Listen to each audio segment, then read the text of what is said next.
following program is a presentation of the Options Insider Radio Network. For more programs, visit www.theoptionsinsider.com or search for Options Insider Radio in iTunes.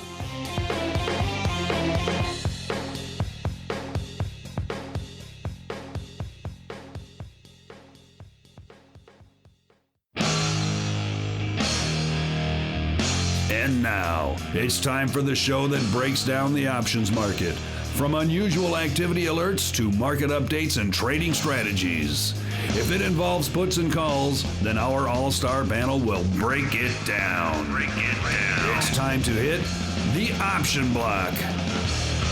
With your host, Mark Longo from theoptionsinsider.com and co-hosts Mike Tosaw from KnowYourOptionsInc.com and Mark Sebastian from OptionPit.com. The Option Block is brought to you by Options Express. Don't spend time worrying about your broker. At Options Express, security, stability, and account protection are the most important responsibilities to our customers. Secure account access, enhanced financial protection, entrusted with over $7 billion in customer assets, established financial stability. Options Express lets you trade with confidence. Stocks, options, and futures, all in one account. Trade with a specialist. Visit optionsexpress.com/OXradio to open your free account. Options Express is a member of FINRA, SIPC, and NFA.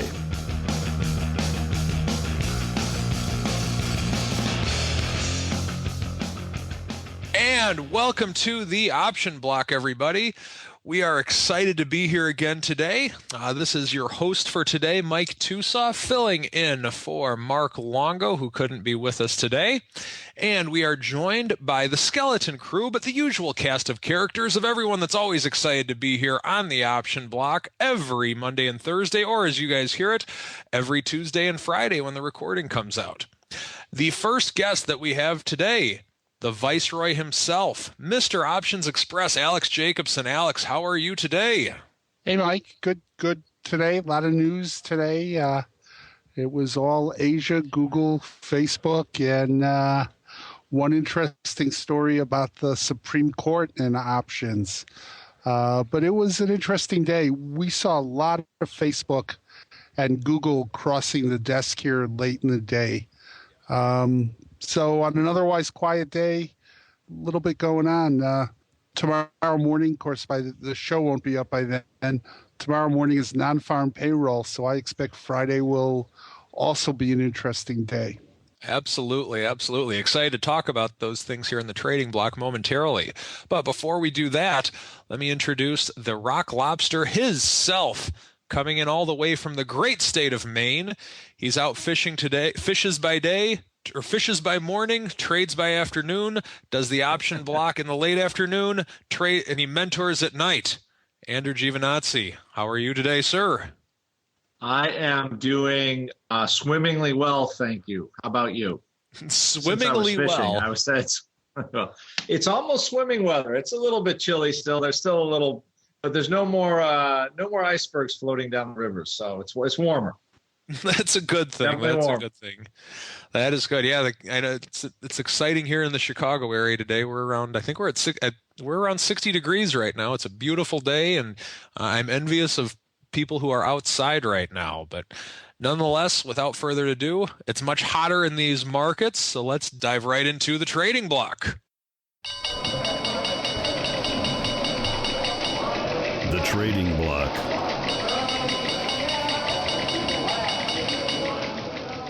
And welcome to the trading block. What do we have going on in Facebook, Alex? I'm just excited to dive into this story. Well, the stories today related to essentially, I'll paraphrase this, but Facebook coming straight at Google. And Google lost, I think, $11.50 today, took out $800 support. So that made for some interesting trades today. I put the headset on to do the show right about the close, and just as I was putting the headset on, the desk was fielding a handful of calls of Facebook trades. I mean, and some size too, 100 lots, 500 lots. So that lit up the tape today. The other thing that lit up the tape today was Japan and the Bank of stimulus money, yeah. Yeah, the Bank of Japan essentially saying they were going to crush deflation, and the Nikkei did about a 2% move today, and the yen did about a 3% move today. So for the yen, that's about 1 year's move. But the Japanese 10-year moved almost 20% today. So if you were on the wrong side of that trade, that was probably your last trade. But that's where a lot of the news was today. In our markets, the 10-year moved about 3%. The 30-year dropped below 3%. That's starting to get a little troublesome. And we talked about this in earlier shows, too, that rates getting too low would seem to be a precursor to the economy stalling again. So today the stories were interesting. One other Supreme Court story, but we'll talk about that in a little bit. Okay. And it's something that we were talking about over at the RCM office yesterday. This is more of yesterday's news, but still I thought it was kind of interesting. The S&P actually opened lower than gold, meaning the price, the point value of the S&P was lower than the front month contract of gold. Now that part, big deal, who cares? But this is what was interesting about it. The last time that had happened was the day of the flash crash, almost 3 years ago. So with that, don't know if that's necessarily a major trading indicator of any kind, but with gold pulling back like it has, and it's below the S&P from a numeric standpoint now, just kind of thought it was something interesting to pontificate on, as Mr. Longo would say. Andrew, what do we have going on in the great state of Maine at the Maine Volatility Index? The Maine Vol Index, the Maine Vol Index is pretty low. It's been low for probably 200 years, I'd say. You think? Not a tremendous amount going on in the state of Maine. Well, I think, the state of Maine, they get big in one industry and then somehow it gets crushed. They were big in mining, granite, helped lay the foundations to, Boston in the 1800s, and then they invented cement, and that whole business went away.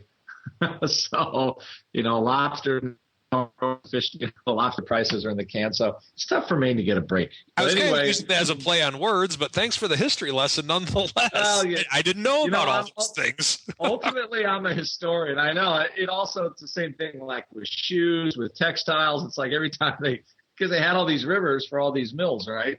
And then all of a sudden, all the mills closed down. So when everything got moved overseas, so they tend to. I think now what they're going to do is there'll be a tourism state, and I think they'll be able to lock that up for in perpetuity. They finally found the right business. But anyway, as far as vol goes, I find the rise, like Alex said, the continued rise in the bond values troubling. It's like when is this going to end, and when are we actually going to charge real interest for stuff for risk again? I find it we're getting into weirdo territory. I don't know how it's going to turn out, because I think the market's really, the last time you really have to look for interest rates this low for this long was the Depression, and they were low for a reason. And it's not that we have a depression right now or anything close to it, but there's still just very, very oddball signals going on here with all these banks, all these central banks thinking they can just fix everything by flooding the system with flooding the system with money and keeping rates low. And, and then the kind of the fiscal side of the house never does anything. I don't see unless there's policy improvement that has to get fixed somehow. I don't see how that ship can continue, but I could be wrong. No, what did the yield on the 10-year actually close at today? I did not get a chance to catch that. I didn't see it. I haven't looked at it yet. I just know that the 76. Wow, because it was. I know it was a low for the year, right? It was a low yield for the year today. Yeah, for the year. Yeah, for the calendar year, absolutely. And the 30-year dropped under 3, and that Japanese 10-year I was talking about started the day almost a 0.57 yield and ended the day a 4.7 yield. So it dropped a full 18%. It rallied a full 18% today, but lost 18% in yield.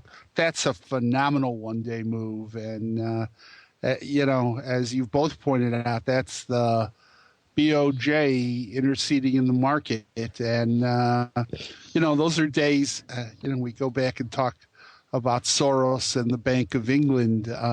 But these are days when macro investors. Lost yet macro investors. Yeah, I could pick them up, though. Well, the macro investors, they are either having great days or awful days. And everybody's been short the yen. So, it's still a pretty good trade, it looks like, because they're intent on watching it go, basically fall into the basement. I mean, the FXY was down 3.5%, which is a pretty gigantic one-day move for a currency.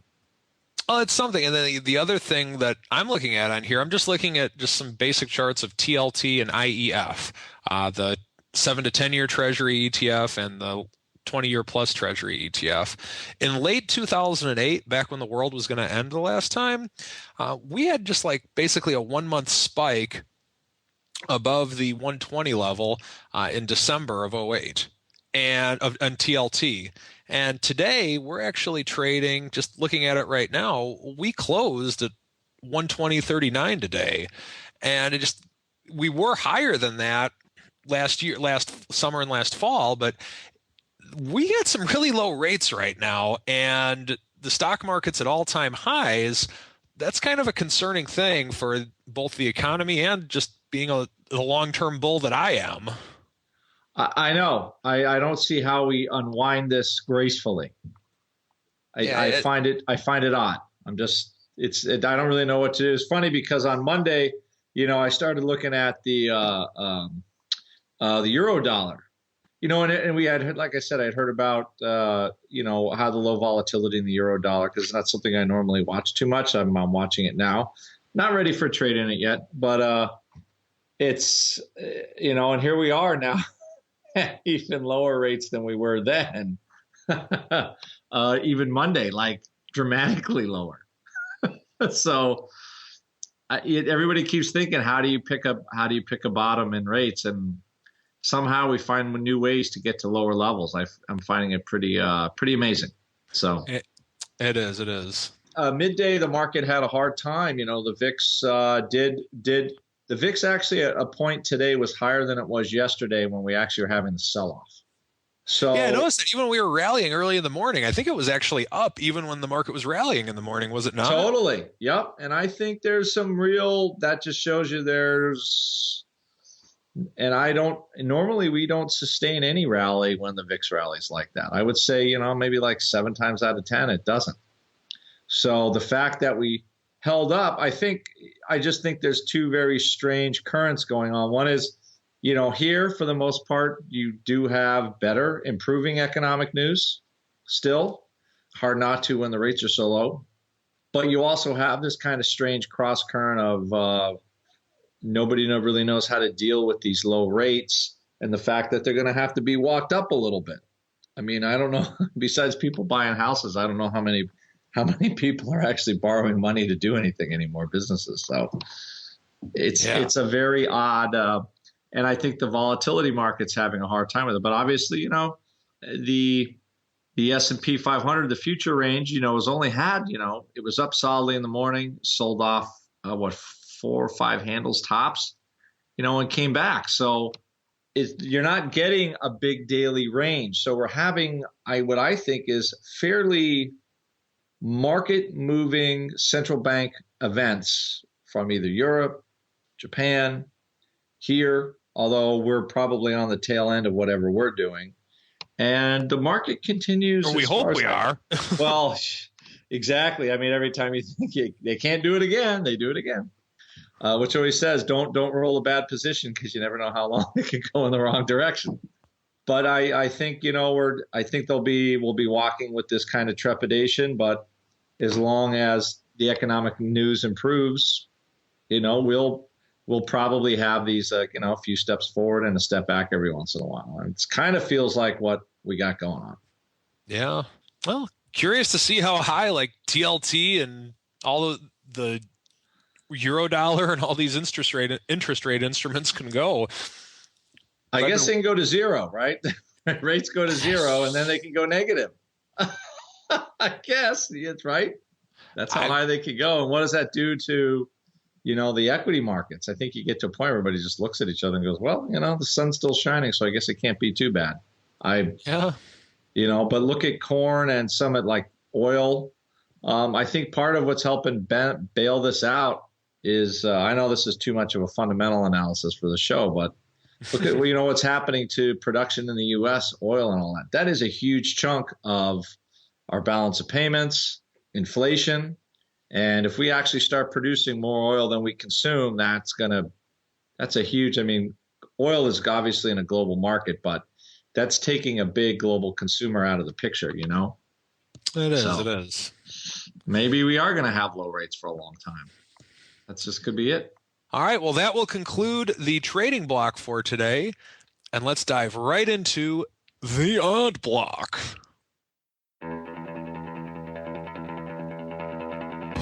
It's time to break down the most interesting, unusual, and downright questionable options activity that's been identified by theoptionsinsider.com. It's time for the odd block.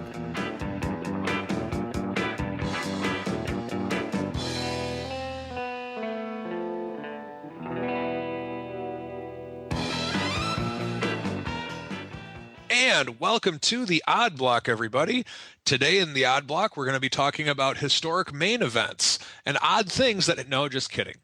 Andrew is going to enlighten us on some odd trades that happened today that kind of make you scratch your head and think, what's going on with that? So, Andrew, what odd things do you have going on in the marketplace today? I have some stuff that I will call Mark Longo specials. Trades Those are always good. I know he's fond of certain types of trades. I'm just going to start with the biggest, baddest one in the VXX. The VXX is basically an ETN that purchases VIX futures. And this morning when I wrote this, it was up, 14 cents. And it actually at some point today was up, probably about 40 cents on the day. But I think it closed down, I think, which is hard to believe after all the stuff that was going on, but volatility was actually fractionally lower today, or the VXX was. But this was the surprising one. The April 12 weekly calls of all things. This is with a week to go, expiring on the 12th. 35 level calls, which are about $15 out of the money, traded 3 cents 72,000 times. Now, that is a pretty big shot, I have to say. If you're going to take a shot, that's a pretty big shot. Say that one more time. 3 cents, 76,000 times. Yes. So at the time of 72,000 contracts, the volume closed 74,000 contracts. The open interest on this contract, okay, no surprise, 91 contracts. Wow. So it wasn't a closing. The series opened the day like a penny 3 or a penny 4, and they filled this customer for 3 cents, for a gigantic. So, what would the VIX have to do to get up there? We probably need, that's about a 50% move. So, at least to even make that contract viable, and it'd have to happen pretty fast because you only have a week to go. So, maybe they're looking at the payroll report. Maybe they're looking at all this funky stimulus and they're saying, something strange can happen. Anyway, I know what Mark thinks about that. Why are they buying the 35s when they could buy the 30s or but a pretty huge buy nonetheless. That reminds me of, I think still my favorite trade on this show that we've ever gone through on Odd Block is when there was open interest on the 200 calls for oil. I think oil was trading like at 70 or 80 a couple of years back. It was like the day before the day of death when they were going to do all sorts of crazy things in the Middle East, and someone was buying calls at the 200 level. And it's a cheap shot, obviously, for some hedge fund and see what happens. But interesting trade nonetheless. Yes, it is. My next trade I have it was one I wrote about earlier in the week. I can't figure this out. So this is actually a name you might be familiar with, AMLP. It's a master limited partnership that buys other master limited partnerships, pays about $1 dividend. And the realized vol of this product was around 8. And we have a customer buying the May 17 puts for 45 cents today, the volume close to 30,000 contracts. Now, they did the exact same thing earlier in the week, buying 30,000 of these things for 35 cents. So, it's taken the guy 60,000 contracts to get them up, to get the options up 45 cents. The only thing I can assume is they're going to cut a dividend or something. I do not know what the reason for buying these puts are, because the underlying of this product is a bunch of other products. So it's it is a really strange, and it's the 17 put, not the 17.5 put in May. It's not like they, report an earnings change or something like that. So there's pretty huge volume. So unless I goofed on the original purchase, they traded 35 cents now and they're trading 45 cents today. I'm having a hard time figuring out what this customer really wants to do. They could be hedging, clearly a huge position. This MLP is up a little bit this year, but I mean, it's a pretty solid chunk of change. And it's about, at this point now, they're basically using two quarters worth of dividends to pay for these puts if they have a large equity position. So I can only assume they're thinking this thing is going to tank or they want to protect a gain. But it's pretty huge open. I mean, and we're talking nothing trades in this. So the average volume is 671 contracts a day. And I think that's just mostly because it picked up the 30,000 contracts we traded at the beginning of the week. Other than that, the average volume would be, super low. And lastly, Bank of America. This morning, the bank Nov 9 puts traded a small block, 60,000 contracts for 21 cents. What I found odd about this is it was marked spread, and I could not see anything else trading at that time anywhere close to 60,000 contracts, or even 10,000 contracts on a block. So I was trying to figure out what they spread it against. It could have been versus stock, so the customer very easily could have been buying puts and buying stock in Bank of America out in November. And, and then, it's a back spread position. So see where the market takes them, which is, the implied volatility is pretty low for Bank of America. So it, might not be a bad trade, given all the stuff going on with rates and where that stock has come from and things like that. So, but an interesting, what most likely is some sort of back spread trade nonetheless. And I believe that's about, there was a lot of odd paper today, but that was the odd paper that was catching my eye this morning. Indeed, it is odd, but always good to hear. That's like one thing that we've talked about on this show a lot. The big money isn't necessarily the smart money. Hopefully with that last trade, it kind of makes me hope that they're just protecting a ginormous position in the underlying a lot of times instead of just taking a shot. But like you say, it could be a small amount of money to someone with a lot of it. Right. Like a fund. Yeah. So, well, that will conclude the odd block. Let's dive right into the Xpress Block. The Xpress Block, brought to you by Options Express. Options Express lets you trade where and when you want for every level of trading. From advanced charting, free daily trading ideas, and free educational resources, Options Express is the online broker for all traders. Best of all, Options Express allows you to trade stocks, options, and futures all in a single account on powerful yet easy-to-use trading platforms, including mobile devices. Visit optionsexpress.com/OXradio for your free account. Options Express is a member of FINRA, SIPC, and NFA. And welcome to the Xpress Block, everybody. This is when we get to hear the wise teachings of the Viceroy himself from Options Express, Alex Jacobson. Alex, what do we have going for us today in the Xpress Block? So what was lighting up the phones today were obviously rates, the yen and the Nikkei, and there had been a lot of short covering in the yen prior to today, but a big move in the yen today. Facebook, a lot of buying of Facebook at the close. And as I mentioned earlier, Google. But one real interesting story today, and if we get time to talk about this, Citadel is petitioning the Supreme Court over the CBOE SPX case. So that's about to get real interesting. And the big news there to customers potentially is if that does get licensed and multiply listed, should have a big impact on trading costs. But today was a lot of macro news, mostly out of Asia and out of Europe.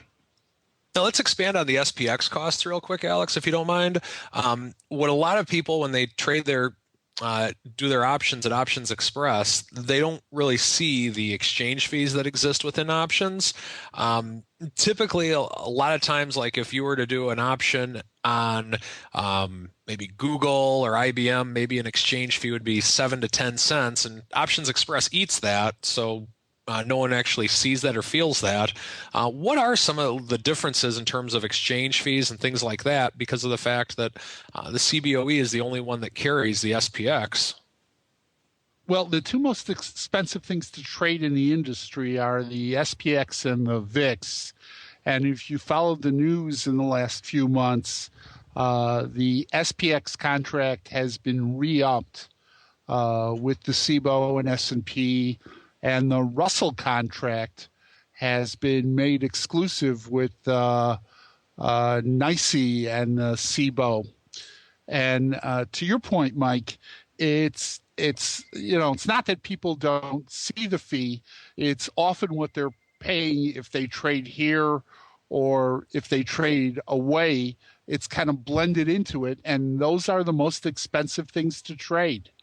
And look at the comparison between the SPX and the Spider, where look at the way volume has just, expanded in the Spider in the last, 8 or 10 years since it's become competitively traded.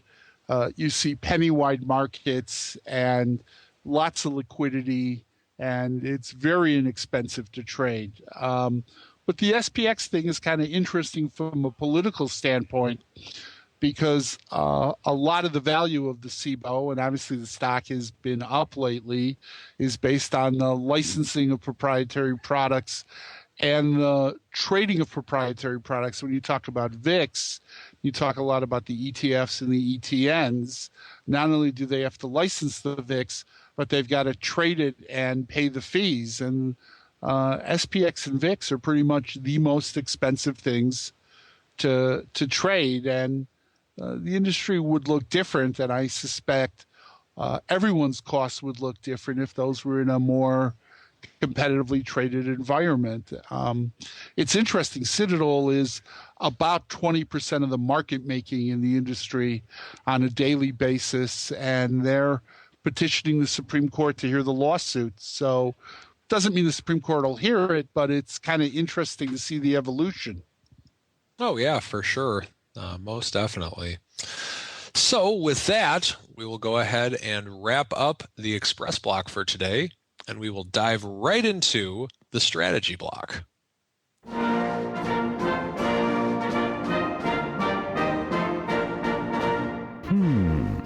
The strategy block.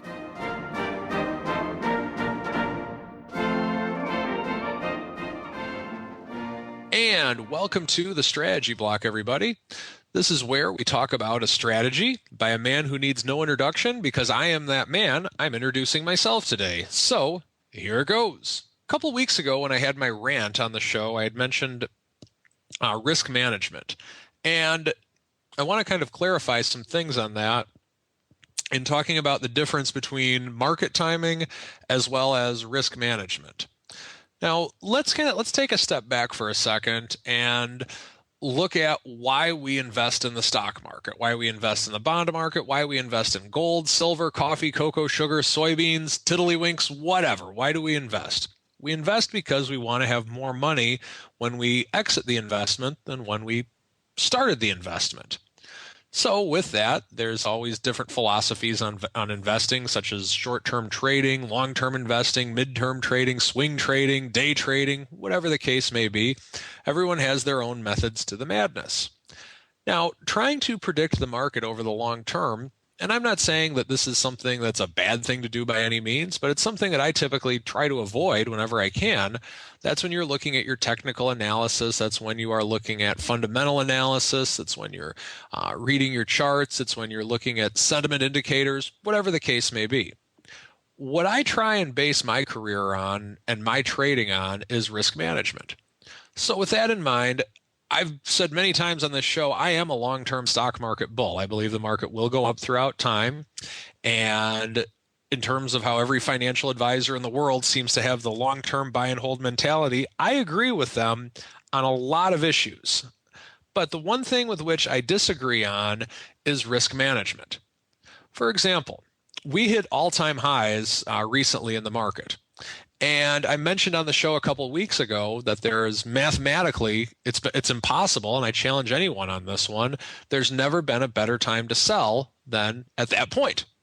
Now, that may not be true the next day when the market is higher, but when the market's at an all-time high, there's never a better time to sell. Now, the reason that I bring that up is because of the fact that this is not about market timing. It's not about trying to predict the market. It's about risk management. The question that I had as I'm looking through my client portfolios a couple weeks ago is, how do we protect the gains? A market timer looks to see what the market's going to do. Well, if the chart tells me that the market's going to continue to go up, then if I'm a market timer, I have no reason to get out of any of my long positions if I believe the market's going to go up. If I believe the market's going to go down, I need to sell everything and get out and sit in cash or short the market, depending on what type of trader you are. I look at the market as that of a risk manager. I'm long-term bullish, short-term cautious. Market's at all-time highs right now. The way that a risk manager looks at it is, how can I protect the gain? Now, let's say that the market goes down 40% right now. Well, hopefully I protected that and we didn't lose that much money for the client portfolios, which we haven't in years when the market has gone down. But my point is as a risk manager, you're going to say, okay, how can I protect from a bear market? How do I participate if it's a bull market? What do I do if the market stays the same? These are questions that a risk manager looks at. Now, with that in mind, do I think the market's going to go up, down, or sideways tomorrow? Good gosh, I don't know. But I'm prepared for all three outcomes. What is my plan if the market goes up? What is my plan if the market goes down? What is my plan if the market stays the same? Now, to reiterate what my plan was, or some of what I was initiating a couple of weeks ago, is on a diagonal spread, for example, with which it carried a lot of weight in the bullish section of a lot of client portfolios of mine. What we actually did is the in the money calls were pretty far in the money. So we actually rolled up to some at the money premium. And by doing that, what I did was I took a good chunk of money off of the table. And if the market does go right back down, then we have a lot of money taken off the table. I'm not trying to predict the market by any means. I'm just trying to protect in case of a downturn. What if the market goes higher? Well, we still have call exposure and we'll still participate with the at the money calls that we initiated, which are now slightly out of the money, by the way. And what if the market stays the same? We'll be selling nearer term call options to take on some of the time decay risk. So in terms of comparing the difference, market timer, I think the market's going to go up, I'm going to do this. I think the market's going to go down, I'm going to do that. Risk manager, well, let's see what happens. This is my plan if the market goes up. This is my plan if the market goes down. This is my plan if the market stays the same. Understand the difference, folks. There is a big one. On that note, we are going to end the strategy block for the day and dive right into Around the Block. Around the Block.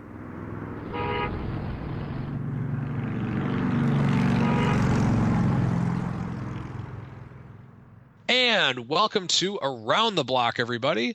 This is when we all peer into our crystal balls and tell the world what we are watching in the upcoming news, events, and what's just going on in the market in general, and things that are catching our eye that we're going to be keeping a close eye on in the next few days. Of course, we know that non-farm payrolls are coming out tomorrow morning, which was this morning for those of you that are listening to the recorded show. But aside from that, Mr. Viceroy, Alex Jacobson from Options Express, what are some things that you guys are watching over in OX land in the coming market days? Well, we're looking at rates. I mean, just a monster move in rates today. And I think that's going to be the focus, especially tomorrow with non-farm earnings season restarts next week. So we'll be looking at the beginning of earnings. As always, Alcoa's coming out first. But that's what's lighting up the phones here. Absolutely, absolutely. What are we looking at in the great state of Maine? Or wait, I might not want that answer. What are we looking at in the marketplace over at the option pit, Andrew? Well, yeah, we're looking at non-farm payrolls. We have some stuff on the VIX. We looking at Japan as well.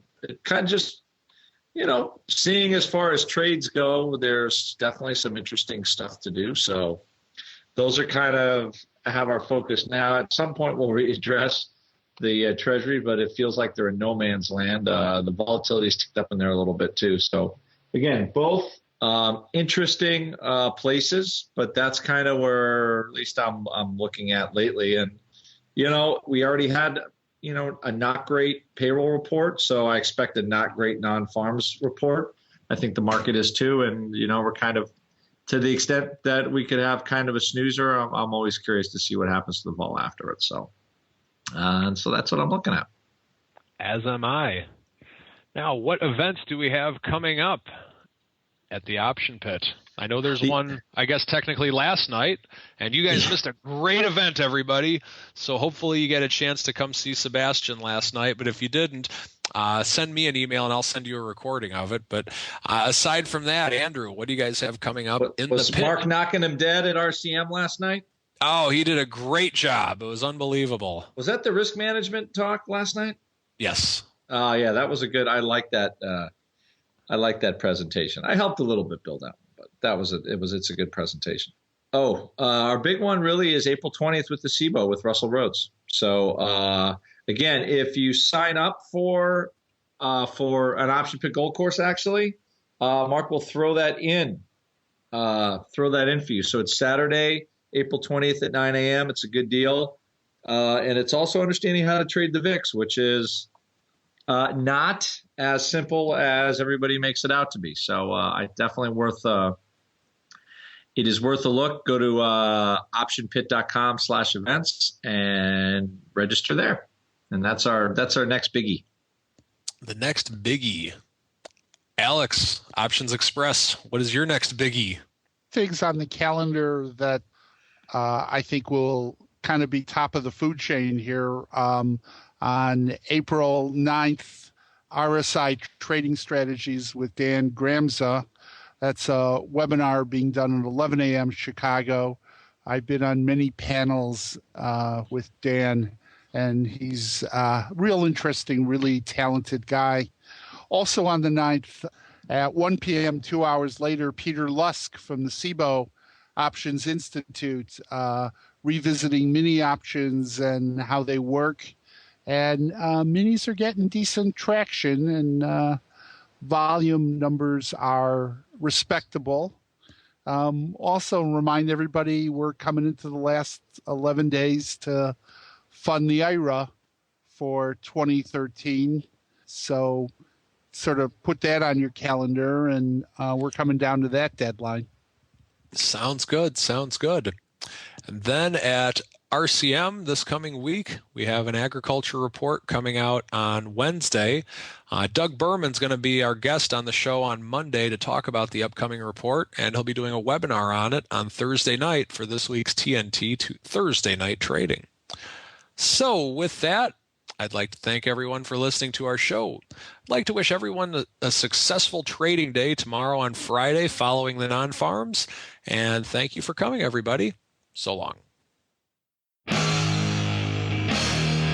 Become a part of the Option Block. Just visit www.theoptionsinsider.com/forum to post a question for the hosts.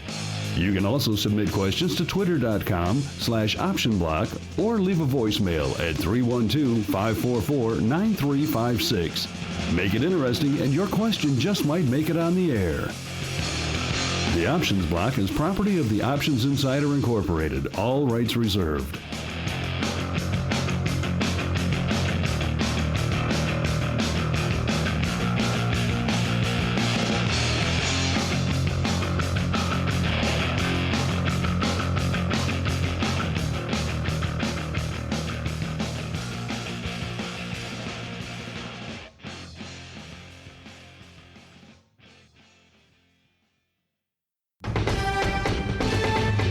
The preceding program was a presentation of the Options Insider Radio Network.